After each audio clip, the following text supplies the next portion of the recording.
নমস্কার বন্ধুগণ, আমরা চলে এসেছি সিনে আলোচনার দ্বিতীয় পর্ব নিয়ে। প্রথম পর্বে আমরা আলোচনা করেছিলাম মূলত 2000 থেকে 2010 পর্যন্ত তৈরি শ্রেষ্ঠ কিছু বাংলা চলচ্চিত্র নিয়ে, এবং যেটা আমার মতে শ্রেষ্ঠ চলচ্চিত্র, আপনার মতে নাও হতে পারে। আপনি আপনার মতামতটা আমার ভিডিওতে দিতে পারেন, কিন্তু আমার মতে 2000 থেকে 2010-এর শ্রেষ্ঠ কিছু চলচ্চিত্র নিয়ে আমরা আমাদের প্রথম পর্ব নির্মাণ করেছিলাম। দ্বিতীয় পর্ব আমরা নির্মাণ করব 2011 থেকে 2025 পর্যন্ত তৈরি হওয়া শ্রেষ্ঠ কিছু চলচ্চিত্র, আমার মতে শ্রেষ্ঠ কিছু চলচ্চিত্র নিয়ে। তো 2011 থেকে 2025 এই সময়টা নিয়ে বলার আগে, এই সময়ের সিনেমা নিয়ে বলার আগে আমরা একটু এই সময়কার রাজনৈতিক প্রেক্ষাপটে চলে যাই। 2010 সাল অবধি যে সরকার আমাদের রাজ্যে ছিল, 2011 সালে তার একটা পরিবর্তন ঘটে, তো একটা সরকার পরিবর্তন হয়, এবং তার ফলে সিনেমার কি কোনো পরিবর্তন ঘটে বা সিনেমায় কি তার কোনো এফেক্ট দেখা যায়, সেটা আমরা ওভার দ্য ইয়ার স্টাডি করতে করতে যাব।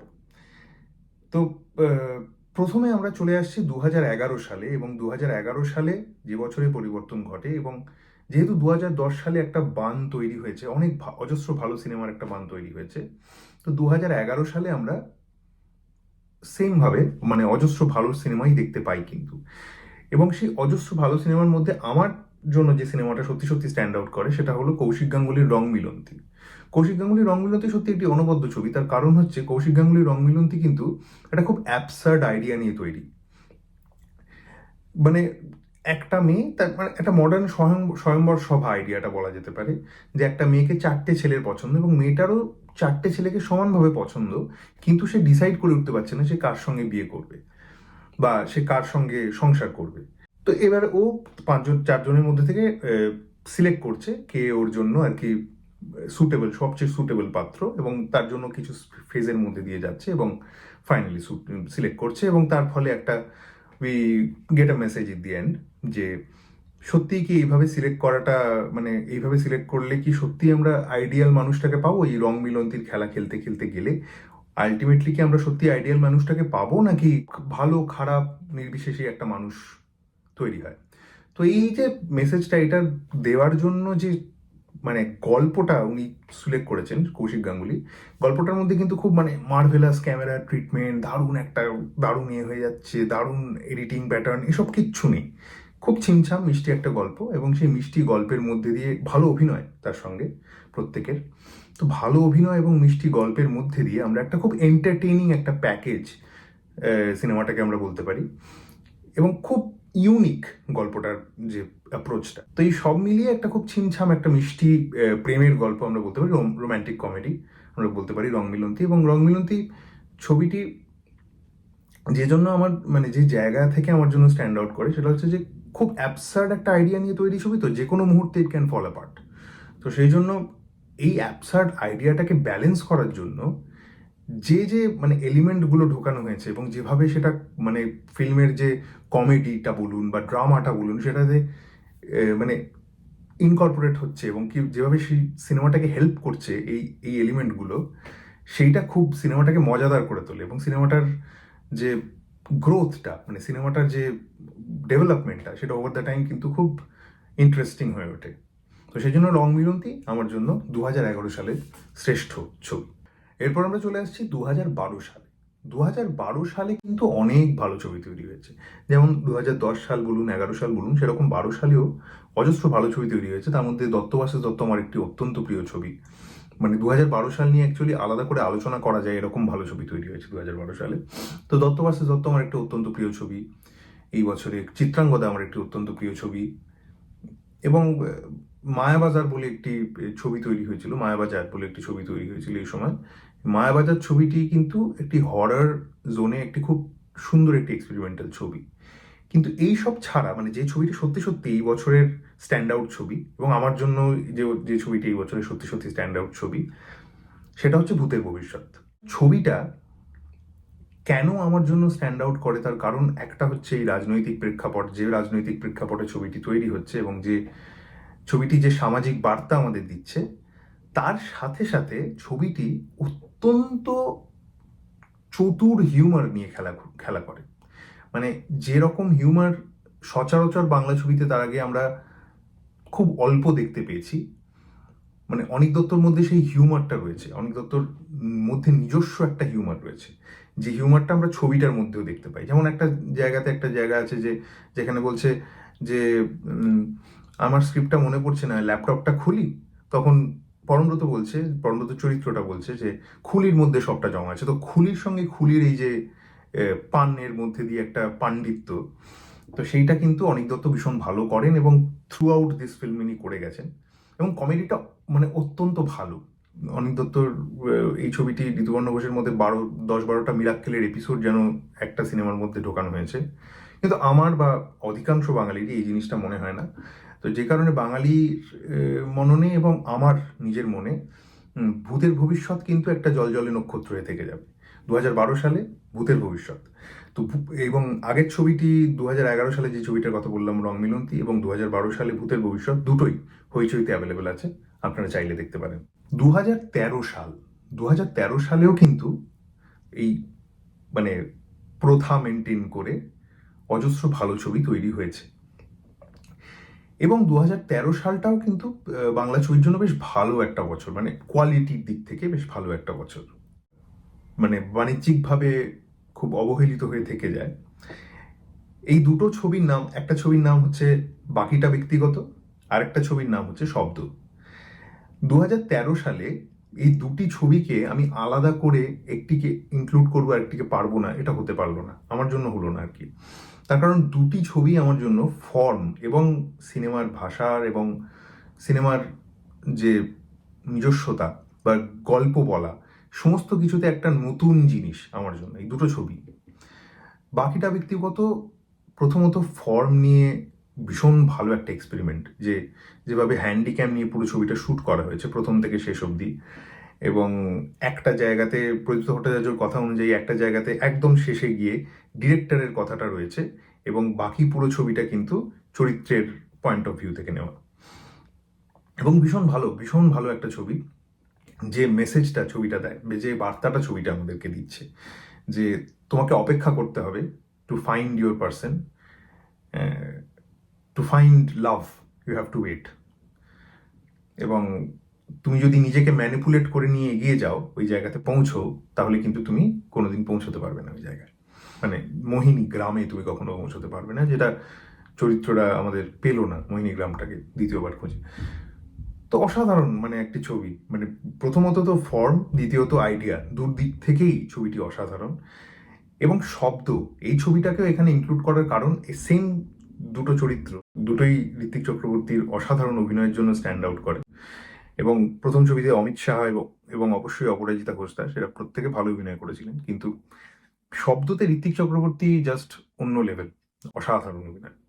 তো শব্দতে ঋত্বিক চক্রবর্তী যে অভিনয়টা করেছিলেন, তার সঙ্গে যেভাবে উনি চোখ নিয়ে খেলেছিলেন এবং ব্যাকগ্রাউন্ড মিউজিক যেভাবে এসেছিল ছবিটার, যে একজন ফলি আর্টিস্টের জীবনে সবচেয়ে ইম্পর্টেন্ট হচ্ছে সাউন্ড, ব্যাকগ্রাউন্ড নয়েজ, সাউন্ড কিভাবে সে ক্রিয়েট করবে, সে কন্টিনিউয়াসলি ওটাই ভাবতে থাকে।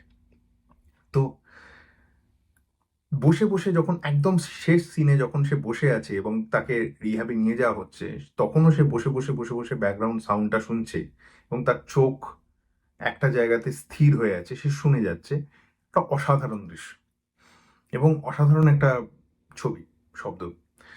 বেশ কিছু জিনিসপত্রকে যেভাবে ইনকর্পোরেট করে, মানুষের মেন্টাল স্টেটকে যেভাবে নিয়ে আসে, সে একটা জিনিয়াস লোক কিভাবে ভাবছে বা কি ভাবছে সেটা যেভাবে আসে।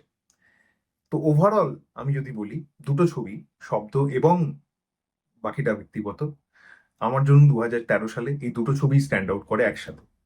এবং সেই জন্য 2013 সালে বাকিটা ব্যক্তিগত এবং শব্দ, বাকিটা ব্যক্তিগত এবং শব্দ দুটোই সম্ভবত ইউটিউবে অ্যাভেলেবল আছে, আপনারা দেখতে পারেন চাই।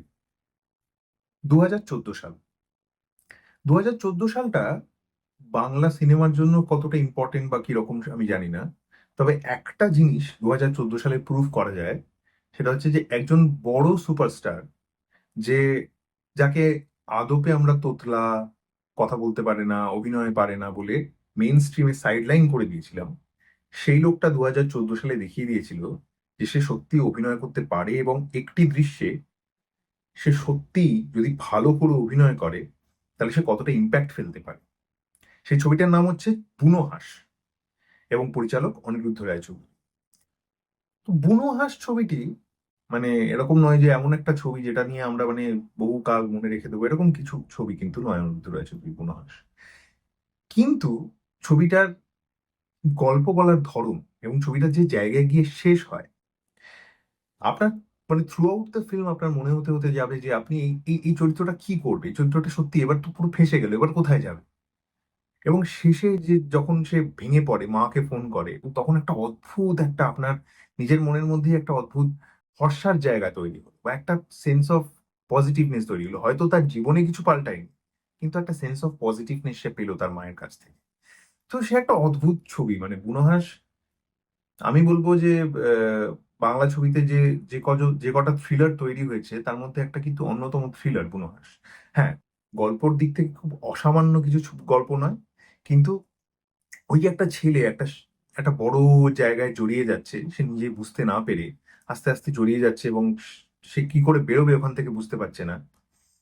এবং একটা বিরাট হিরো, সে কিন্তু তার আগে 10টা লোককে এরকম ভাবে মেরে অভ্যস্ত, সে নিজেকে এইভাবে ভেঙে এমন একটা চরিত্রে অভিনয় করছে যে একটা গুলি চালিয়ে হড়হড় করে বমি করছে। এবং আমার মনে হয় দেবের অভিনয় খুব ভালো ছিল ছবিটিতে। দেব এবং শ্রাবন্তী দুজনের অভিনয় খুব ভালো ছিল, এবং প্রত্যেকেই খুব ভালো অভিনয় করেছিলেন। অনিরুদ্ধ রায়চৌধুরী অনবদ্য ডিরেকশন দিয়েছিলেন, এবং খুব ভালো মিউজিক ছিল ছবিটাতে। বেলা বয়ে যায় গানটি আমার চিরকাল মনে থাকবে। আমি তখন এফএম এ এই গানগুলো শুনতাম, এবং এই গানটা আমি এফএম থেকে রেকর্ড করে আমার ফোনে রেখে দিয়েছিলাম, এবং মাঝে মাঝে চালিয়ে চালিয়ে শুনতাম। বুনোহাস বোধহয় টিভিতে দিয়েছিল, আমি তখন দেখেছিলাম, এবং আমার মনে কিন্তু এখনো রয়ে গেছে বুনোহাস। হইচইতে আছে, আপনারা দেখতে পারেন। সাইলেন্ট ছবির যুগ কিন্তু অনেক কাল আগে শেষ হয়ে গেছে, কিন্তু 2015 সালে যে ছবিটা আমার জন্য স্ট্যান্ড আউট করে, সেই ছবিটি একটি সাইলেন্ট ছবি। এবং সেই ছবিটিতে প্রথম থেকে শেষ অবধি একটি ডায়লগও নেই, এবং কারণবশতই নেই। এমন মনে হয় না কিন্তু যে কেন এখানে একটা ডায়লগ তো দিতেই পারতো। যেমন পুষ্পাক বলে একটা ছবি তৈরি হয়, পুষ্পাক ছবিটা কামাল হাসানের পুষ্পাক, সেই ছবিটিতেও প্রথম থেকে শেষ অবধি একবারও কোনো ডায়লগ নেই, এবং 1 সেকেন্ডের জন্য আপনার মনে হবে না যে কেন এখানে কোনো ডায়লগ নেই। এই ছবিটিও সেম, যদিও পুষ্পাকের প্রিমাইসের সাথে এই ছবির প্রিমাইসের কোনো মিল নেই। পুষ্পাক অনেক বেশি একটা ওভার দ্য টপ কমেডি ছবি, এবং অন্য জিনিস, পুষ্পাক নিয়ে পরে কোনো একদিন কথা হবে। কিন্তু এই ছবিটা আসা যাওয়ার মাঝে প্রচন্ড নিজের ভাষা সম্পর্কে সচেতন, এবং নিজের কি বলতে চাইছে, কোথায় যেতে চাইছে, কোথায় পৌঁছতে চাইছে সেই সম্পর্কে সচেতন, এবং খুব experimental at the same time. ফ্রেমগুলোকে অনেকক্ষণ ধরে ধরে রাখে, এবং আপনাকে আপনার যদি মনে হয় যে আরে আর কি জন্য ফ্রেমটা ধরে রেখেছে, এত ইন্ডালজেন্ট কেন রে ভাই, কিন্তু ফ্রেমটাকে ধরে রাখে, আপনাকে দর্শক হিসেবে টেস্ট করে ছবিটা, এবং শেষ অব্দি টেস্ট করে। ছবিটার ছবিটার বিষয়বস্তু কিন্তু খুব খুব সিমিলার, খুব খুব সিম্পল। মানে এমন কিছু নয় একটা বিরাট out of the box concept ইন্টারস্টেলারের মতো, এরকম কিচ্ছু নয়। খুব সিম্পল একটা বিষয়কে নিয়ে খুব গভীর ভাবে ভেতর থেকে বানানো একটা ছবি হচ্ছে আসা যাওয়ার মাঝে। আদিত্য বিক্রম সেনগুপ্ত, এবং আদিত্য বিক্রম সেনগুপ্ত সত্যি একজন খুব বড় মাপের পরিচালক, সেটা উনি ওনার প্রথম ছবি দিয়ে বুঝিয়ে দিয়েছেন। তো আসা যাওয়ার মাঝে এখন হইচইতে অ্যাভেলেবল আছে, আপনারা চাইলে দেখতে পারেন। 2016 সালে যে ছবিটি নিয়ে আমি কথা বলবো, এই ছবিটি সুমন ঘোষের একটি ছবি।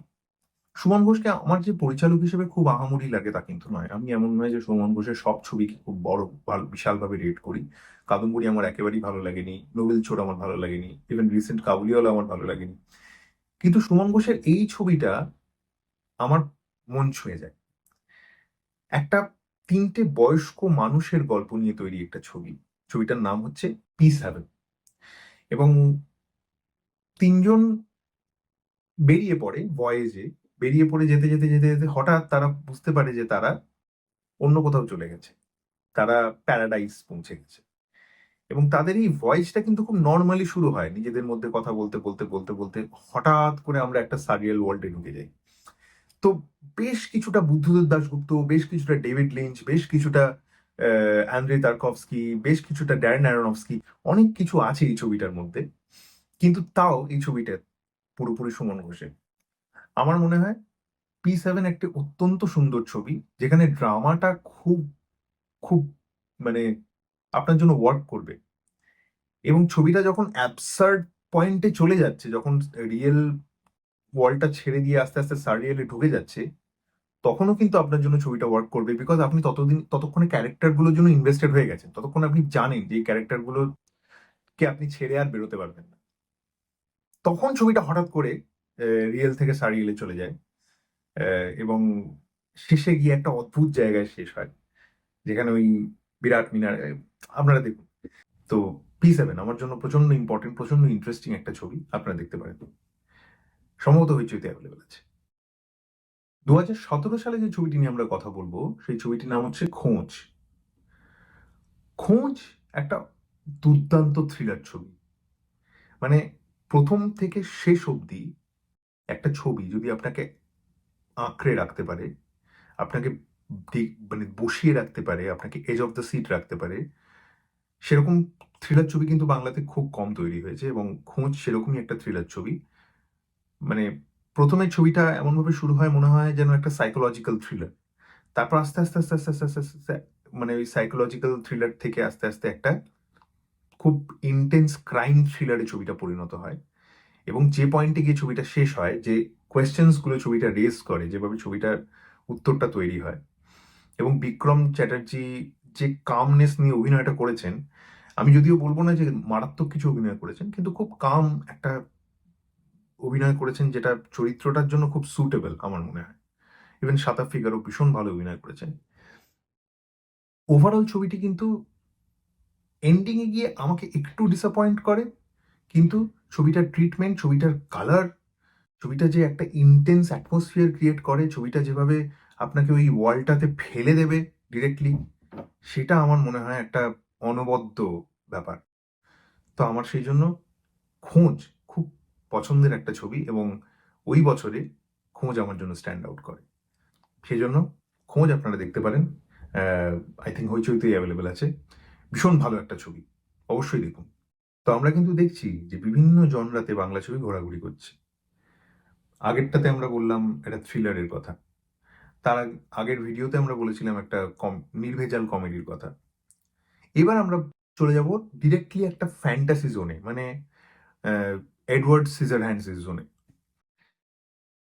তো এই ছবিটা হচ্ছে কমপ্লিটলি একটা ফ্যান্টাসি ছবি, এবং ছোটবেলায় রূপকথার গল্প যদি আপনারা পড়ে থাকেন, তাহলে একটা পরীর আগমন হওয়া এবং একটা বাচ্চার জীবন চেঞ্জ হয়ে যাওয়া, এই গল্প তো খুব সিম্পল একটা গল্প। কিন্তু এই জিনিসটাকে সিনেমার পর্দায় ভীষণ সুন্দর করে তুলে ধরতে পেরেছিলেন সৌকর্য ঘোষাল তার ছবি রেনবো জেলির মাধ্যমে। রেনবো জেলি কিন্তু এমনিতে খুব প্লেন একটা ছবি, মানে এটার কোনো, মানে এরকম কোনো ছবি নয় যে আপনি প্রথম থেকে শেষ অবধি দেখে বুঝতেই পারলেন না কোথা থেকে কি হলো, এরকম নয়। কিন্তু খুব প্লেন একটা ন্যারেটিভ আছে ছবিটার, যে একটা পড়ি এসে একটা বাচ্চার জীবন পাল্টে দিচ্ছে, কিন্তু তার ভেতরের যে লেয়ারিংটা, সেই লেয়ারিংটা ভীষণ ইন্টারেস্টিং, ভীষণ মনে রাখার মতো। কিছু ট্রিটমেন্ট আছে ছবিটার ভীষণ ভীষণ ভালো। যখন পরীটার আগমন হচ্ছে সেই সময় যে ট্রিটমেন্টটা ইউজ করে ছবিটা, করে যে এডিটিং টেকনিকগুলো ইউজ করে ওই সময়, ভীষণ ভালো। এবং আমি মনে করি যে বাচ্চারার যে অভিনয় এবং শ্রীলেখা মিত্রর যে অভিনয়, ইভেন কৌশিক সেনের যে অভিনয়, ভীষণ ভালো এই ছবিটিতে। তো আপনারা অবশ্যই দেখুন রেনবো জেলি। হইচইতে অ্যাভেলেবেল আছে নাকি নেটফ্লিক্সে অ্যাভেলেবেল আছে, হয় নেটফ্লিক্স নয় হইচই, কোথাও একটা অ্যাভেলেবেল আছে, আপনারা দেখতে পারেন। 2019 সাল, আমরা যে ছবিটির কথা বলবো সেই ছবিটির নাম হচ্ছে জ্যেষ্ঠ পুত্র। জ্যেষ্ঠ পুত্র কৌশিক গাঙ্গুলির ছবি হলেও, মানে জ্যেষ্ঠ পুত্র কিন্তু অরিজিনালি ঋতুপর্ণ ঘোষের একটি স্ক্রিপ্ট থেকে তৈরি, মানে এটি আইডিয়া থেকে তৈরি। এবং সেই ছবিটির মধ্যে কিন্তু এই বিষয়টি আপনি মানে স্পষ্টভাবে টের পাবেন যে ঋতুপর্ণ ঘোষ রয়েছেন এই ছবিটি জুড়ে কোথাও। কিন্তু এর মানে এটা নয় কি যে ওই একান্নবর্তীর মতো যে 5টা ঋতুপর্ণ ঘোষের সিনেমা থেকে নিয়ে চেপে দিলাম, এরকম নয়। কিন্তু এটা কিন্তু পুরোপুরি একটা ইউনিক ছবি। এর মধ্যে কিন্তু নিজস্ব একটা গল্প রয়েছে, এবং কৌশিক গাঙ্গুলির নিজস্ব টাচ রয়েছে ছবিটির মধ্যে। এই ছবিটি নিয়ে আমার নিজস্ব বেশ কিছু প্রবলেমস রয়েছে সেকেন্ড হাফে, বিশেষ করে যখন ছবিটি শেষের দিকে যায় আমার কিছু প্রবলেমস তৈরি হয়। কিন্তু সেটা বাদ দিলে ছবিটিতে যে পারফরমেন্স দুজন মেন অ্যাক্টরদের, সে ঋত্বিক চক্রবর্তী এবং প্রসেনজিৎ চট্টোপাধ্যায়, এদের দুজনের অভিনয়, তার সঙ্গে সুদীপ্ত চক্রবর্তীর অভিনয় অনবদ্য। তার সঙ্গে যে চরিত্রগুলো গঠন, মানে এই ছবিটা কিন্তু মেনলি প্লট সেন্ট্রিক ছবি একেবারেই নয়, এই ছবিটা কিন্তু পুরোপুরি ক্যারেক্টার সেন্ট্রিক। তো ক্যারেক্টারগুলো কি ডিসিশন নিচ্ছে, ক্যারেক্টারগুলো কোথা থেকে কোথায় যাচ্ছে, আপনি যদি ক্যারেক্টারগুলোর মধ্যে ঢুকতে না পারেন বা পরিচালক আপনাকে ঢোকাতে না পারে, তাহলে এই ছবিগুলো মানে এই ছবিগুলো পুরোপুরি অসফল হয়। এইখানেই এই ছবিটি এক্সেল করে যে আপনি চরিত্রদের সাথে সাথে যেতে যেতে যেতে এতটাই ইনভলভ হয়ে গেছে যে শেষে গিয়ে আমার পার্সোনালি তাদের ওই নেওয়া ডিসিশনগুলো ঠিক আমার জন্য ওয়ার্ক করে না। তো যাই হোক, কিন্তু দ্যাট বিং সেড, কিছু খুব ইন্টারেস্টিং ব্যান্টার আছে ছবিটিতে, মানে দুই ভাইয়ের মধ্যে, যেটা ঋত্বিক চক্রবর্তী এবং প্রসেনজিৎ চট্টোপাধ্যায় অভিনয় করেছিলেন। এবং সেখানে খুব ইন্টারেস্টিং কিছু ব্যান্টার আছে, এবং সেখানে ঋত্বিক চক্রবর্তীর এবং প্রসেনজিৎ চট্টোপাধ্যায় দুজনেরই অসাধারণ অভিনয় রয়েছে ওই ব্যান্টারগুলো। তাহলে যদি ওই ব্যান্টারগুলো, মানে অভিনয়টা ভালো না হতো, ওই ব্যান্টারগুলো ওই রকম ইম্প্যাক্ট ক্রিয়েট করতে পারতো না। তা আমি বলবো যে, এবং দামিনী বেনী বসু একটি ছোট্ট চরিত্রে অভিনয় করেছিলেন, অসাধারণ অভিনয় করেছিলেন। ইভেন গার্গী রায়চৌধুরীও খুব ভালো অভিনয় করেছিলেন। ওভারঅল জ্যেষ্ঠপুত্র আমার জন্য শেষটুকু ওয়ার্ক না করলেও আমার মনে হয় ভীষণ ভালো একটা ছবি, এবং ওই বছরের সবচেয়ে ভালো ছবি আমার জন্য স্ট্যান্ড আউট করে 2019 সালে জ্যেষ্ঠপুত্র। আমি যে সালে তৈরি হয়েছে সেই নিয়ে কথা বলছি না, যে সালে আমি বাংলায় দেখতে পেয়েছি সেই নিয়েই একমাত্র কথা বলছি। একমাত্র গান্ডু ছবিটি এর মধ্যে এক্সেপশন, কারণ গান্ডু ছবিটি কখনোই রিলিজ হয়নি এবং কখনো রিলিজ হবে বলেও আমার মনে হয় না। তো সেই জন্য গান্ডু ছবিটি একমাত্র এক্সেপশন। আমি ওই ছবিটিকে 2010-এর বেস্ট ছবি হিসেবে রেখেছি, তার কারণ আমি এক্সপেক্ট করি না যে ওটা কোনোদিন রিলিজ হবে এখনো অব্দি। তো বাই নিয়ার ফিউচার কোনোদিন রিলিজ হবে বলে আমার মনে হয় না। তো যাই হোক, আমরা ফিরে আসি আবার আমাদের ডিসকাশনে। তো 2020 সালে যে ছবিটি আমার জন্য স্ট্যান্ড আউট করে, সেই ছবিটি অ্যাকচুয়ালি তার আগেই কলকাতা ফিল্ম ফেস্টিভ্যালে দেখানো হয়েছিল এবং আমি ওখানেই দেখেছিলাম। কিন্তু আমার জন্য সেই ছবিটি স্ট্যান্ড আউট করে বিকজ আমি ছবিটি আবার রিভিজিট করি 2020 সালে, যখন আমি টিভিতে দেখি। এবং ছবিটির নাম হচ্ছে বরুণবাবুর বন্ধু। ভীষণ ভালো ছবি, অনিক দত্তর ছবি, অনিক দত্তর সেকেন্ড ছবি আমার এই লিস্টে। অনেক পরিচালকের মতোই অনিক দত্তর এই ছবিটা আমার লিস্টের সেকেন্ড ছবি। এবং মানে মাঝখানে অনিক দত্ত বেশ কিছু ছবি তৈরি করেন, যেমন আশ্চর্য প্রদীপ, মেঘনাদ বধ রহস্য, ভবিষ্যতের ভূত। তো এই ছবিগুলি ভালো ছবি হওয়া সত্ত্বেও, ইন্টেন্ট ওয়াইজ ভালো ছবি হওয়া সত্ত্বেও, কোথাও গিয়ে না একটা সেই লেভেলটা সেট করতে পারছিল না। আমার মতে অনিক দত্তর শ্রেষ্ঠ ছবি তৈরি হয় তার পঞ্চম ছবির হাত ধরে, বরুণবাবুর বন্ধু। সত্যি, মানে একটা ছবি যেটা একটা সার্টেন বিষয় নিয়ে ডিল করে এবং প্রত্যেকটা চরিত্রের ভেতরের ডেন্স অ্যান্ড ডার্ক বিষয়গুলোকে বের করে আনে। এবং শুধু চরিত্র নয়, সেই সময়কার পরিস্থিতি বেরিয়ে আসে, সেই সময়কার রাজনীতি বেরিয়ে আসে, সেই সময়কার মানুষ বেরিয়ে আসে। বিভিন্ন জায়গা থেকে তারা এসে একটা ঘটনার ভিত্তিতে একটা মানুষের পুরো পারসেপশন তার আশেপাশের রেসপেক্টে পাল্টে যায়। এবং শুধুমাত্র তার পারিবারিক পারসেপশন নয়, তার আশপাশের রাজনৈতিক সোশিও পলিটিক্যাল পারসেপশন পাল্টে যায় তাকে নিয়ে। তো সেটা একটা অনবদ্য জিনিস। মানে এই জিনিসটা, মানে অনিক দত্ত এত অনেস্টলি এই ছবির মধ্যে দিয়ে দেখিয়েছেন এবং এত আর্নেস্টলি ছবিটা তৈরি করেছেন যে সেটা ফুটে বেরিয়ে এসেছে। এটা তৈরি করা, যদি আপনি বিশ্বাস না করেন ভেতর থেকে জিনিসটা, তো এটা তৈরি করা চারটিখানি কথা নয়। এবং অনিক দত্ত কিন্তু এটা বিশ্বাস করেন বলেই এই জিনিসটা তৈরি করতে পেরেছেন। তো এই জন্য আমার মতে বরুণবাবুর বন্ধু 2020 সালের শ্রেষ্ঠ ছবি। এবং আমার কাছে সেইটা, মানে বরুণবাবুর বন্ধু অ্যাকচুয়ালি যদি যে কোনো বছর 2019-এ তৈরি হতো, 2020-তে তৈরি হতো, বা এর পরবর্তী কোনো বছরে তৈরি হতো, আমার জন্য ওটাই শ্রেষ্ঠ ছবি হতো। ভীষণ ইন্টারেস্টিং ছবি। এবং যে পয়েন্টে গিয়ে ছবিটা শেষ হয়, যে প্রিন্সেপ ঘাটে নাতিটাকে নিয়ে ঘোরাতে যাচ্ছে এবং ব্যাকগ্রাউন্ডে শোনা যাচ্ছে চিঠিটা, যে কি চিঠি লিখেছে সে তার বন্ধুকে, সত্যি অসাধারণ ছবি। একটা বন্ধুর আগমনে আশপাশের পরিবেশ কি করে পাল্টে যাচ্ছে, আশপাশের সোশিও পলিটিক্যাল পরিবেশ কি করে পাল্টে যাচ্ছে, আশপাশের মানুষ কি করে পাল্টে যাচ্ছে, সমস্ত কিছু দেখানো একটা ছবির মধ্যে দিয়ে সম্ভব হয় না সবার পক্ষে। অনিক দত্ত পেরেছেন, এবং এই একটা ছবির জন্য তিনি আমার জন্য মানে একজন অসামান্য পরিচালক হিসেবে থেকে যাবেন। অবশ্যই দেখুন, হইচইতে অ্যাভেলেবেল আছে। 2021 সালে যে ছবিটি নিয়ে আমি কথা বলবো, এই ছবিটি নিয়ে আমি মূলত কথা বলছি, তার কারণ হচ্ছে 2021 সালে কিন্তু এরকম নয় যে এই ছবিটি আমার জন্য খুব স্ট্যান্ড আউট করেছে বা বিশাল ভালো লেগেছে, এরকম কিন্তু নয়। মূলত আমি এই ছবিটি নিয়ে এই কারণেই কথা বলছি যে 2021 সালে এর থেকে বেটার ছবি আর তৈরি হয়নি, সেই জন্য। আমি বলতেই পারতাম যে এই বছরে কোনো ছবি নেই, কিন্তু সেটা এই ছবিটার জন্য একটু কিছুটা খাটো করা হবে এই ছবিটাকে। কারণ এই ছবিটা যখন আমি দ্বিতীয়বার দেখেছি, এই ছবিটি আমার জন্য বেশি ওয়ার্ক করেছে। হয়তো আরো দু একবার দেখলে আমার জন্য আরো ওয়ার্ক করবে। কিন্তু ছবিটির মধ্যে যে আইডিয়াটা, ইনিশিয়াল লেভেলে যে আইডিয়াটা, সেটা প্রচন্ড ইন্টারেস্টিং। যে দুটো ব্যক্তি তারা গল্প বানাচ্ছে, আমি এর বেশি আর আপনাদের বলবো না, এর বেশি বললে আপনারা ছবিটার মিড পয়েন্টে যে টুইস্টটা আছে সেটা বলে দেওয়া হয়ে যাবে। তো ভীষণ ভালো একটা ছবি। এবং ছবিটি সেকেন্ড হাফে গিয়ে কোথাও কোথাও আমার জন্য একটু ডাই ডাউন করে। তাও কিছু দৃশ্য আছে যেটা ড্রামা প্রচন্ড প্রচন্ড ধরে রাখে আমাদের। কিছু দৃশ্য ভীষণ ভালো, যেমন কৌশিক সেন আর জয়া আহসানের একটা দৃশ্য আছে যেটা ভীষণ ভালো।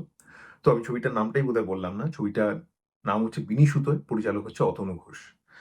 এবং কৌশিক সেন এবং জয়া আহসানের একটা দৃশ্য আছে এই ছবিটিতে, যেখানে কৌশিক সেন একটা কবিতা বলে, এবং ভীষণ ভালো একটা দৃশ্য। এর সঙ্গে ঋত্বিক চক্রবর্তীর যে কন্ট্রাস্টটাই জয়া আহসানের ক্যারেক্টারটার সাথে, সেটাও অসাধারণ।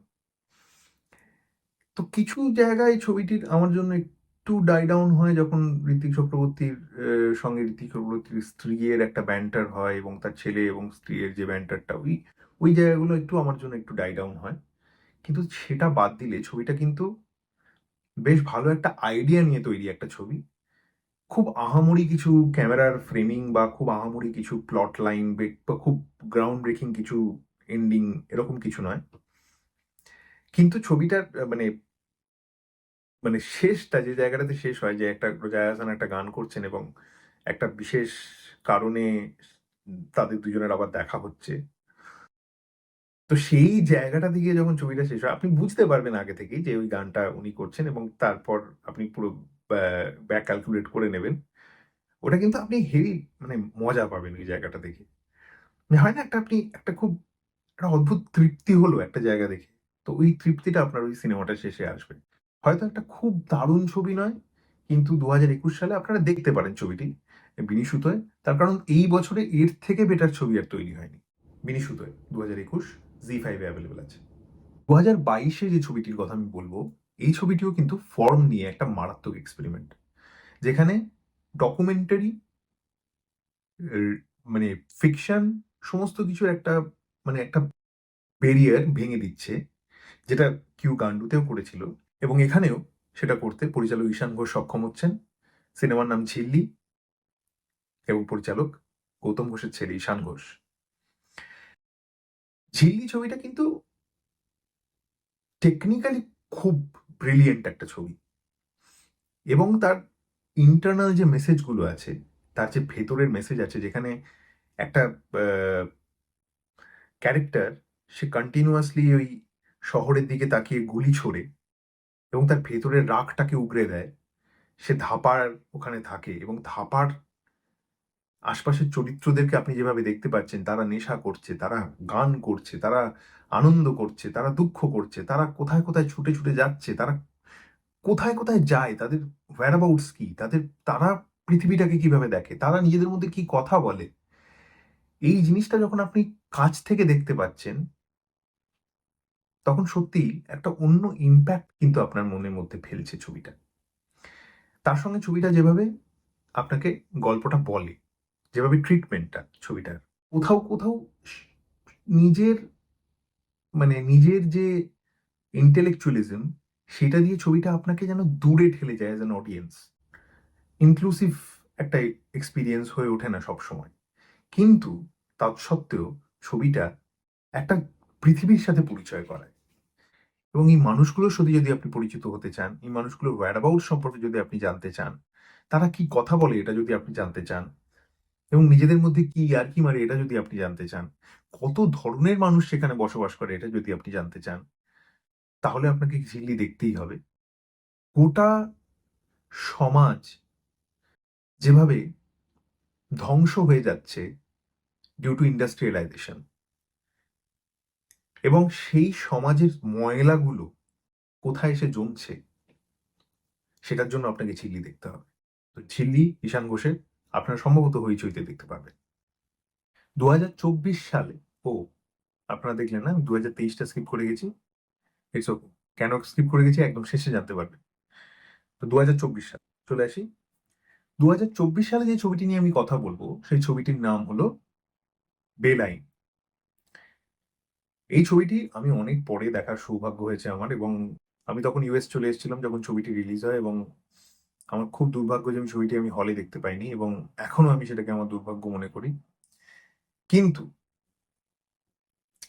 একটি অনবদ্য ছবি বেলাইন। হ্যাঁ, হয়তো গল্পর নির্বিশেষে বেশ কিছু বিদেশি ছবির সঙ্গে আপনি মিল পেতে পারেন শেষে গিয়ে, কিন্তু দ্যাট বিং সেড, ছবিটির যে ট্রিটমেন্ট প্রচন্ড ইউনিক, প্রচন্ড ইন্টারেস্টিং, এবং আরেকটা কারণে ছবিটি আমার সঙ্গে এতটা মানে সিঙ্ক্রোনাইজড হয় আমার আমার মনের সঙ্গে, বিকজ আমি যে ধরনের ছবি বানাতে চাই বা আমার যে ধরনের গল্প বলার ন্যারেশনের প্রতি নিজের ঝোঁক, সেই ন্যারেশন স্টাইলটাকে এই ছবিটি কোথাও গিয়ে ফলো করে। এবং শ্রমিক রায়চৌধুরী বেলাইন সেই জন্য আমার জন্য এতটা স্ট্যান্ড আউট করে, তার সঙ্গে যে আরেকটা কারণে যে কারণে স্ট্যান্ড আউট করে সেটা হচ্ছে পরাণ বন্দ্যোপাধ্যায়ের অভিনয়ের জন্য স্ট্যান্ড আউট করে। পরাণ বন্দ্যোপাধ্যায়কে আমরা প্রচুর টাইপ কাস্টেড রোলে দেখতে পেয়েছি গত কয়েক বছরে, কিন্তু এই একটা রোল যেটা দেখিয়ে দেয় যে উনি কত বড় মাপের অভিনেতা। একটা সিন আছে যেখানে টিভিটাকে উনি জলপট্টি দিচ্ছেন, এবং সেটা সেটাতে ওনার যে এক্সপ্রেশন সেটা তো অনবদ্যই, তার সঙ্গে এই সিনটা যে আন্ডারলাইন মেসেজটা দেয়, মানুষ কিভাবে আক্রান্ত হয়ে গেছে এই টেলিভিশনের কবলে এবং অন্যান্য সোশ্যাল মিডিয়ার কবলে পড়ে, মিডিয়ার কবলে পড়ে মানুষ কিভাবে আক্রান্ত হয়েছে, এবং যে তারা মানে সেটাকে একটা মানুষ হিসেবে ট্রিট করছে সেই জিনিসটাকে। ওরা জলপট্টি দিচ্ছে, সুস্থ করছে, ভাবছে জ্বর হয়েছে, খারাপ হয়ে গেছে, যে ওটাকে ভেবেছে জ্বর হয়েছে। তারা অসাধারণ জিনিস মানে বেলাইন কিন্তু শুধুমাত্র একটা সাইকোলজিক্যাল থ্রিলার বা একটা সাইকোলজিক্যাল হরর নয়, তার অনেক বিয়ন্ডে গিয়ে একটা অত্যন্ত লেয়ার্ড সুন্দর ড্রামা, সোশ্যাল ড্রামা আমি বেলাইনকে বলবো। এবং তার যে ট্রিটমেন্ট সেটা আমার ভীষণ কাছে, আমার ভীষণ পছন্দের একটা ট্রিটমেন্ট বেলাইন ফলো করে। এবং আমি আশা করব যে শ্রমিক রায়চৌধুরী ভবিষ্যতে এরকম আরো অনেক ছবি বানাবেন যেটা আমার মনের এত কাছে থাকবে আর কি। তো 2024 সালে বেলাইন আপনারা ইউটিউবে পয়সা দিয়ে দেখতে পারেন। এরপর 2025 এবং আমার শেষ ছবি রেকমেন্ডেশন, এই ছবিটির নাম হচ্ছে once upon a time in Calcutta, যেটা অনেক আগে রিলিজ হয়েছে অফিসিয়ালি, কিন্তু আমরা পশ্চিমবঙ্গে হলে প্রথম দেখতে পাই 2025 সালে।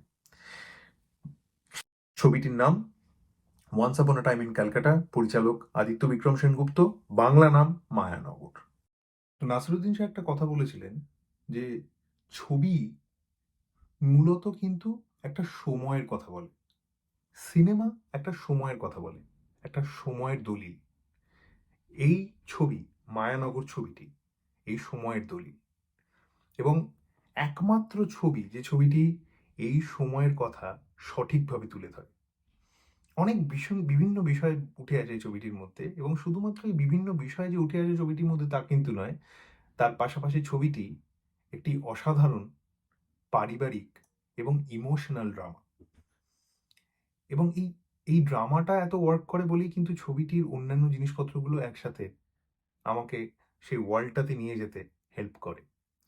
ছবিটির একটা দৃশ্য আছে যেখানে রবীন্দ্রনাথের ছবি নিয়ে যাওয়া হচ্ছে, রবীন্দ্রনাথের মূর্তি নিয়ে যাওয়া হচ্ছে, এবং একটা ব্রিজ ভেঙে পড়ে, এবং তারপরে যখন ব্রিজটা ভেঙে পড়ে কোনো একটা গাড়ির মাথায় পড়ে, এবং রবীন্দ্রনাথের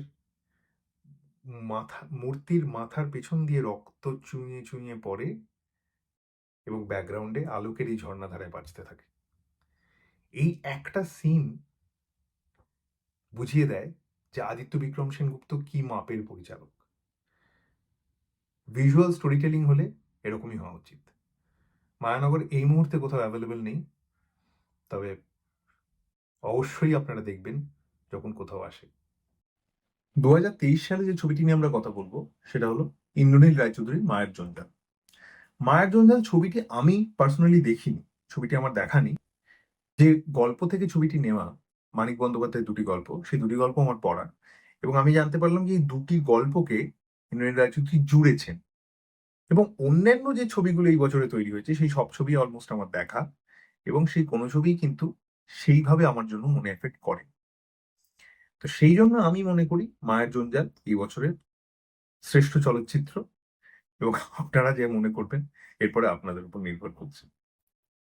তো 2023 সালে মায়ের জঞ্জাল আপনারা দেখতে পারেন। কোথায় দেখবেন আমাকেও জানাবেন, আমিও দেখব। তো এই ছিল আমাদের আজকের লিস্ট, 2011 থেকে 2025-এ শ্রেষ্ঠ কিছু চলচ্চিত্র। আপনারা এই লিস্টের সাথে কতটা একমত আমাকে জানাবেন।